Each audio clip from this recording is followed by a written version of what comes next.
Top quality और consistent performance के लिए सिर्फ सिल्वर पंप नाम याद रखना.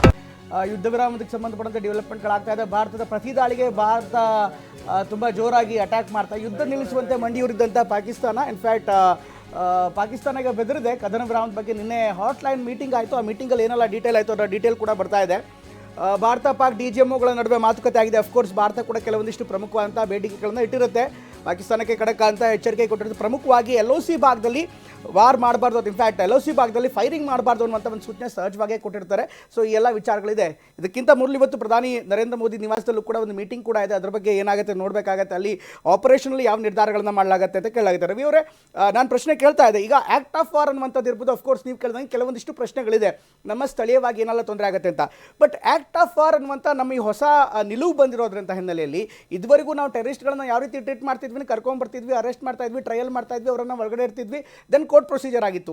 ಈಗ ಆ್ಯಕ್ಟ್ ಆಫ್ ವಾರ್ ಅನ್ನುವಂಥದ್ದು ಅವರು ವಾರ್ ಪ್ರಿಸನರ್ಸ್ ಥರ ಅಥವಾ ವಾರ್ ಕೈದಿಗಳ ಥರನೇ ಅವ್ರನ್ನ ಟ್ರೀಟ್ ಮಾಡಬೇಕಾಗುತ್ತೆ. ಸೊ ಎಟ್ ಮೋಸ್ಟ್ ಪನಿಷ್ಮೆಂಟ್ ಕೂಡ ಇರುತ್ತೆ. ಅಟ್ ದ ಸೇಮ್ ಟೈಮ್ ನಾವು ಕೇವಲ ಪಾಕಿಸ್ತಾನ ಅಷ್ಟೇ ಅಲ್ಲ ನಮ್ಮ ಒಳಗಿನ ಯಾರಿದ್ದಾರೆ ಸಂಘಟನೆಗಳು, ಆ ಸಂಘಟನೆಗೆ ಸಂಬಂಧಪಟ್ಟಂತೆ ಒಂದು ಮಾಹಿತಿ ಕೊಟ್ಟಂತೆ ಆಗಲ್ವಾ? ಒಂದು ನಿಮಿಷ. ಉಗ್ರರು ಅಡಗಿದ್ದಾರೆ ಶೋಪಿಯಾನ್ನಲ್ಲಿ ಎನ್ನುವಂತ ಶಂಕೆ ಇದೆ. ಗುಂಡಿನ ಚಕಮಕಿ ನಡೀತಾ ಇದೆ ಶೋಪಿಯಾನ್ನಲ್ಲಿ. Very important. ಈಗ ಎಲ್ಲ ಕಡೆಗೂ ಕೂಡ ಶೋಧಿಸ್ತಾ ಇದ್ದಾರೆ. ಹೆಚ್ಚುವರಿ ಭದ್ರತಾ ಸಿಬ್ಬಂದಿಯನ್ನು ನಿಯೋಜಿಸಲಾಗಿದೆ. ಶೋಪಿಯಾನ್ನಲ್ಲಿ ಗುಂಡಿನ ಚಕಮಕಿ ನಡೀತಾ ಇದೆ. ಸೇನೆಯಿಂದ ಉಗ್ರರ ಬೇಟೆ ಶುರುವಾಗಿದೆ ಜಮ್ಮು ಕಾಶ್ಮೀರದಲ್ಲಿ. ಯಾಕಂದ್ರೆ ನಾವು ಏನೇ ನಿಲ್ಲಿಸಿದ್ರು ಕೂಡ ಒಳಗಡೆ ಇರುವಂಥವ್ರನ್ನ ಹೊಸಕಿ ಹಾಕಲಿಲ್ಲ ಅಂತಂತಂದ್ರೆ ಅದರ ಪರಿಣಾಮಗಳು ಬೇರೆ ಬೇರೆ ಇರ್ತವೆ. ಸೊ ಇಂಥ ಸಂದರ್ಭದಲ್ಲಿ ಒಳಗಿರೋರನ್ನ ಹುಡುಕಿ ಹೊಡಿಲೇಬೇಕು. ಆದರೆ ಇನ್ನೂ ಕೂಡ ಪ್ರಶ್ನೆ ಇದ್ದೇ ಇದೆ. ದಾಳಿ ಮಾಡಿರುವಂಥವ್ರು ಎಲ್ಲಿ ಹೋದರು, ಯಾವ ಕಡೆ ಹೋದರು ಅನ್ನುವಂಥದ್ದು ಇನ್ನೂ ಕೂಡ ನಮಗೆ ಆಗಿಲ್ಲ. ನಾವು 3.5 ದಿನದಲ್ಲಿ ನಾವು 30 ದಿನದ ಪಾಠವನ್ನು ಕಲಿಸಿರ್ಬೋದು, ಪ್ರಶ್ನೆ ಬೇರೆ. ಈಗ ಜಮ್ಮು ಕಾಶ್ಮೀರದಾದ್ಯಂತ ಒಂದು ಲೆಕ್ಕದಲ್ಲಿ ಕೋಂಬಿಂಗ್ ಕಾರ್ಯಾಚರಣೆ ನಡೀತಾ ಇದೆ. ಹುಡುಕಿ ಕೊಲ್ಲುವಂಥ ಪ್ರಯತ್ನಗಳು ಕೂಡ ಆಗ್ತಾ ಇವೆ. ಬನ್ನಿ ರವಿ ಜೋಶಿ ಇದಕ್ಕೆ ಸಂಬಂಧಪಟ್ಟ ಉತ್ತರ ಕೊಡ್ತಾ ಇದ್ರು. ಆಗಲೇ ಪ್ರಮೋದ್ ಕೇಳಿದಂಥ ಪ್ರಶ್ನೆ. Ravi Joshi sir, please continue. ಈಗ ನೀವು ನಾನು ಹೇಳಿದ್ದು ಇದೇ ಮಾತು. ಈಗ ನಮ್ಮ LOC ಕ್ರಾಸ್ ಮಾಡಿ ದಿನ ಬೆಳಗಾದರೆ ಇನ್ಫಿಲ್ಟ್ರೇಷನ್ ಆಗ್ತಾ ಇರುತ್ತೆ. ಅಲ್ಲಿಂದ ಟೆರರಿಸ್ಟ್ ಬರ್ತಾ ಇದ್ದಾರೆ. ನಮ್ಮಲ್ಲಿ ಸ್ಲೀಪರ್ ಸೆಲ್ಸ್ ಇದೆ ಕಾಶ್ಮೀರ್ ವ್ಯಾಲಿನಲ್ಲಿ. ಸೊ ಈಗ ಆ ಟೆರರಿಸ್ಟನ್ನು ನಮ್ಮ ಆರ್ಮಿ ಸಾಕಷ್ಟು ಮಟ್ಟಿಗೆ ಅವ್ರನ್ನ ನ್ಯೂಟ್ರಲೈಸ್ ಮಾಡುತ್ತೆ. ಅದು ನೀವು ಹೇಳಿದಾಗೆ ಪ್ರಿಸ್ನರ್ ಆಫ್ ವಾರ್ ಅಂತ ತೊಗೊಳ್ಳಲ್ಲ ನಾವು. ಅವ್ರನ್ನ ನ್ಯೂಟ್ರಲೈಸ್ ಮಾಡೋದು ಮುಖ್ಯವಾದ ವಿಷಯ. You just straight away encounter them and you eliminate them. So this has been the policy of the armed forces in Kashmir. Okay, ಇದನ್ನು ನಾವು ಆ್ಯಕ್ಟ್ ಆಫ್ ವಾರ್ ಅಂತ ಗಣಿಸುವುದು ಸುಲಭವಲ್ಲ. ಇದನ್ನು ಮಾಡಲೂಬಾರ್ದು. ಬಿಕಾಸ್ ಇದನ್ನು ಆ್ಯಕ್ಟ್ ಆಫ್ ವಾರ್ ಅಂತ ಮಾಡಿಕೊಂಡ್ರೆ ನಾವು will be attacking Pakistan every week. Sir ಈಗ ಮಾತಿಗೆ ಹೇಳಿರುವಂತ ಮಾತಿದೆಯಲ್ಲ ಸರ್, ಈಗ ಆಕ್ಟ್ ಆಫ್ ವಾರ್ ಅಂತಂದ್ರೆ ನೀವು ಅದನ್ನೂ ಕೂಡ ಏನು ಅಂದ್ರೆ ನಮ್ಮ ವಿರುದ್ಧ ಮಾಡ್ತಿರುವಂತ ಷಡ್ಯಂತ್ರ ಅಂತ ಪರಿಗಣಿಸ್ತೀವಿ ಅಂತ. ಎಲ್ಲದಕ್ಕೂ ನಾವು ದೊಡ್ಡ ಫೋರ್ಸನ್ನೇ ಕಳಿಸಬೇಕು, ನಾವು ಯುದ್ಧ ಮಾಡಬೇಕು ಅಂತ ಖಂಡಿತವಾಗ್ಲೂ ಅಲ್ಲ.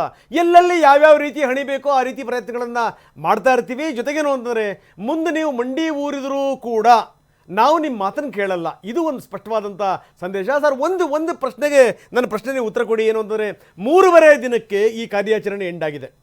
ದೇಶದ ಜನ ಬಯಸ್ತಾ ಇದ್ರು, ಇಲ್ಲ ಇದು ದೊಡ್ಡ ಪ್ರಮಾಣದಲ್ಲಿ ಆಗಬೇಕು, ಒಂದಲ್ಲ ಒಂದು ದಿವಸ ಇದು ಪಾಠ ಕಲಿಸಲೇಬೇಕು, ಅದು ಇವಾಗಲೇ ಆಗ್ಬಿಡ್ಲಿ ಅಂತ. ಆಗಿಲ್ಲ ಬಿಡಿ, ಪ್ರಶ್ನೆ ಬೇರೆ. ಆದರೆ ಇಲ್ಲಿ 4 ಸಂದೇಶಗಳು ರವಾನೆ ಆಗಿದೆ. ನಮ್ಮ ಶಕ್ತಿ, ನಮ್ಮ ಸಾಮರ್ಥ್ಯ, ಜೊತೆಗೇನಂದ್ರೆ ನಮ್ಮ ರಾಜಕೀಯ ಧೀಶಕ್ತಿ, ನಮ್ಮ ಸೈನ್ಯದ ಬಲಾಬಲಗಳೇನೇನು ಎತ್ತ, ಇದೆಲ್ಲವೂ ಕೂಡ ಜಗತ್ತಿನ ಎದುರುಗಡೆಗೆ ಸಾಬೀತಾಯಿತು. ಜೊತೆಗೇನಂದರೆ ಬಹಳ ಸಂದರ್ಭಗಳಲ್ಲಿ ನಾವು ಹೇಳ್ತಾ ಇದ್ವಿ ರಾಜತಾಂತ್ರಿಕವಾಗಿ ನಾವು ಎಲ್ಲೋ ಕಡೆ ವೀಕ್ ಆಗಿಬಿಡ್ತಿದ್ವಿ ಅಂತ. ಈ ಬಾರಿ ಭಾರತ ತನ್ನ ಪ್ರಬಲತೆಯನ್ನು, ತನ್ನ ಶ್ರೇಷ್ಠತೆಯನ್ನೂ ಕೂಡ ಈ ಮುಖಾಂತರ ತೋರಿಸಿದೆ. ಅದ್ರ ಬಗ್ಗೆ ಏನಂತೀರಿ ಸರ್? ಅದು ಖಂಡಿತ ನೀವು ಹೇಳೋ ಮಾತು ಅದು ಖಂಡಿತ ಸತ್ಯ. ಇದರಲ್ಲಿ ಏನು ಸಂದೇಹವೇ ಇಲ್ಲ. ಈಗ ನಾವು May 7th ನಾವು 9 ಟೆರರಿಸ್ಟ್ ಲೊಕೇಶನ್ ಮೇಲೆ ಅಟ್ಯಾಕ್ ಮಾಡಿದ್ವು. ಅದು ಅಟ್ಯಾಕ್ ಒಂದು ಪ್ಲ್ಯಾನ್ ಮಾಡಿಕೊಂಡು ಮಾಡಿದ್ವಿ. ನಾವು ಕೇವಲ ಟೆರರಿಸ್ಟ್ ಕ್ಯಾಂಪ್ಸನ್ನೇ ಅಟ್ಯಾಕ್ ಮಾಡ್ತೀವಿ ಅಂತ ಹೇಳಿದ್ವಿ. ಅಲ್ಲಿ ಕೂಡ ಮಾತ್ರ ಅಟ್ಯಾಕ್ ಮಾಡಿದ್ವಿ. 5 POKನಲ್ಲಿ, 4 ಪಂಜಾಬ್ನಲ್ಲಿ. ಸೊ ಇದರಿಂದ ಈಗ ನಾವು 100 ಜನ ಉಗ್ರವಾದಿಗಳನ್ನು ನಾವು ಕೊಂದು ಹಾಕಿದ್ವಿ. So this is a retaliatory strike for killing 26 tourists in Pahalgam. Okay. So ಇದಾದಮೇಲೆ ನೀವು POK ಬಗ್ಗೆ ಕೇಳ್ತಾ ಇದ್ದೀರಿ. ಈಗ ನೋಡಿ, ನಾವು ಪ್ರತಿಯೊಂದು ಟೆರರ್ ಆ್ಯಕ್ಟ್ಗೆ ನಾವು ಯಾವ ಥರ ಜವಾಬ್ ಕೊಡಬೇಕು ಅಂದರೆ, ಆ್ಯಸ್ ಅ ರಾ officer I can tell you very clearly, ನಾವು ಸ್ಪೆಷಲ್ ಆಪರೇಷನ್ಸ್ ಕಂಡಕ್ಟ್ ಮಾಡ್ತಾ ಇರ್ತೀವಿ ಅಲ್ಲಿ. ನಿಜ ನಿಜ. ಸೊ ಅದನ್ನು ನಮ್ಮ ಡೋವಲ್ ಅವ್ರಿಗೆ ಭಾಳ ಚೆನ್ನಾಗಿ ಗೊತ್ತು. ಸೊ ಅದು actually Doval and the entire intelligence agencies are very much involved in special operations. ಅದ್ರ ಬಗ್ಗೆ ನಾನು ವಿವರವಾಗಿ ಹೇಳೋದು ಸಮಂಜಸ ಅಲ್ಲ, ಬಟ್ ನಾವು ಮಾಡ್ತಾ ಇರ್ತೀವಿ. ಈಗ ಪಾಕಿಸ್ತಾನ ನಮ್ಮನ್ನು ಆಗಲೇ ನಮ್ಮನ್ನು ಕಂಡೆಮ್ ಮಾಡಿದೆ, ನೀವು BLA ಸಪೋರ್ಟ್ ಮಾಡ್ತೀರಿ.